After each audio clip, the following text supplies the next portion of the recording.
But I'm going to tell you about this session when roles were reversed. And he lay down on the analysis couch, and I sat in his psychologist's chair. So it was a complete role reversal. Now, why he allowed this, I have no idea. He allowed everything. I've written about the time I had a leather spiked collar on, and he grabbed me with a leash and walked me around his office like a dog. I have that in there. I have the time I stripped naked, totally naked, and he watched me and oogled me. I have a lot of things in here, but I forgot to add this in here. And so this time he was laying down and I was in his chair, and I wanted him to free associate. Now, if you don't know too much about psychology, what does free association mean? It means you lay down and you just let whatever comes to mind come to mind. Whatever thoughts in your head right now, you just let it out. You know, like, I don't know, if I was going to free associate, right now I'm thinking about a Raggedy Ann doll I had when I was a little girl. The doll was taller than me. The doll was at least 5 feet. She was a life-size Raggedy Ann doll. And I had a black rocking chair. And this life-size Raggedy Ann doll. Okay, so that's free association. I like instantly on the spot, for you guys, thought of something.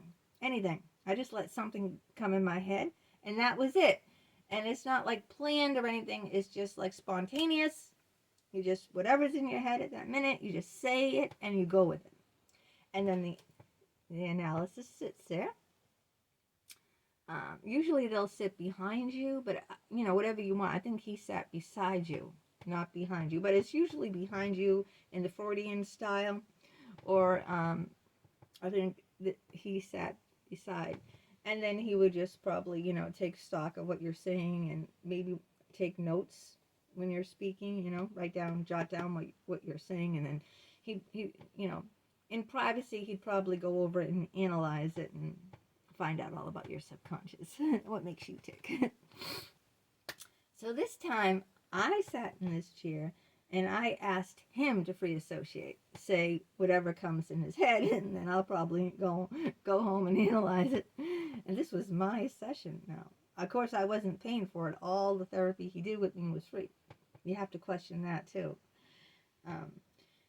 So he talked about how much he loved to work and loved to play. He said, I play really hard and I work really hard.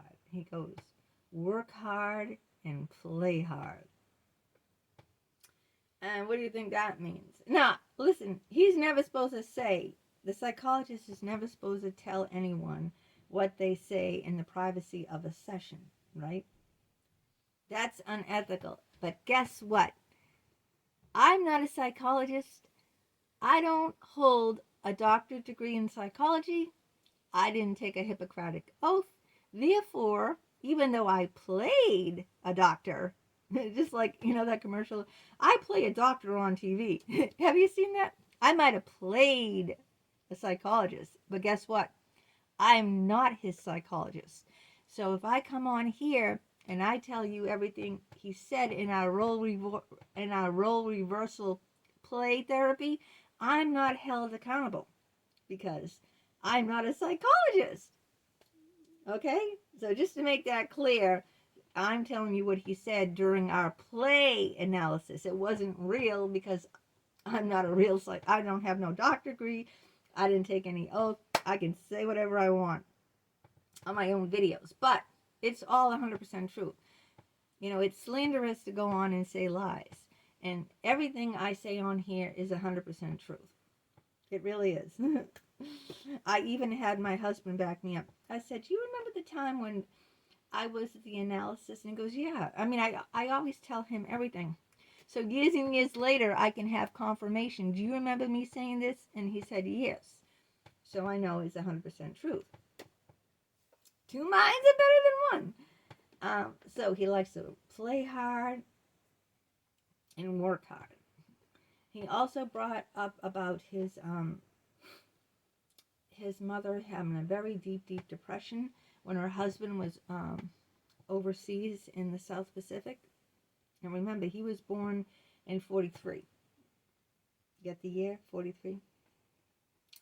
And she lost a baby. She had a stillborn baby, and her husband was away. And she went in a very deep depression. Now, this is probably why Dr. Geist went into therapy.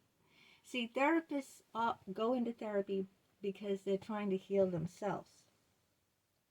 I think he couldn't heal his mom. He was just a young child when she lost that baby. It was a stillborn. And she went into a very deep depression. Her husband, Dick's father, was far away, far away, wasn't there. You know, at a time like that, losing your baby, a full-term baby, and your husband is far away, and now you have a little child you have to take care of too. And that child can't understand, Mommy doesn't want to play with me. Mommy's very depressed. I did something wrong. I can't fix Mommy. So later on, he becomes a psychologist who can fix, like he thinks, because he's omnipotent. He thinks he's God, so he can fix everyone. So he told me all about that.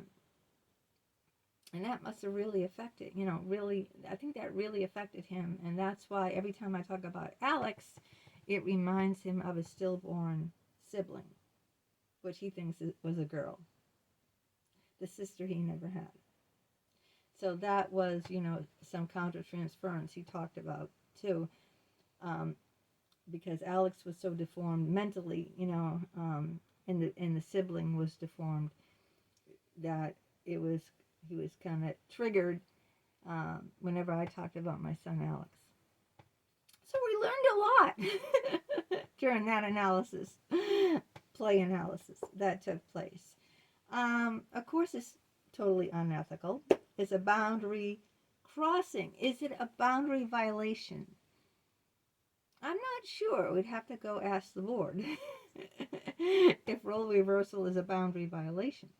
But let me tell you about another session where I was a massage therapist to Dr. Richard Geist. Yes, and I even talked about this with my husband. I said, do you remember, I should have put those in this book. I wonder if I should take this book down and then put those. I don't think so. I think it would mess up all the pages, and then it would mess up the index and everything. So I'm just going to tell you about it. I'm not going to add it to the book.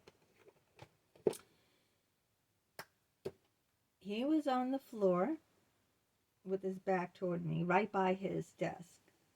And I started putting my hands on his back and all up his spine and massaging like this, and then right at his shoulders and massaging. And I said, how does that feel? And he said, good.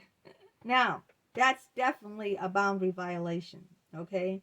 A patient should not be touching a psychologist, let alone giving full body massage. Well, from the lower back right above the crack, get it, all the way up to the neck.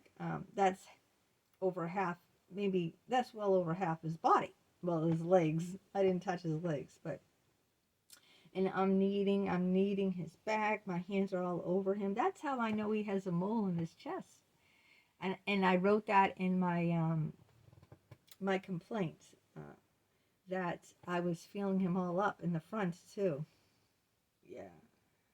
Otherwise, how would I know where the mole in his chest was? Above his belly button, below his nipples.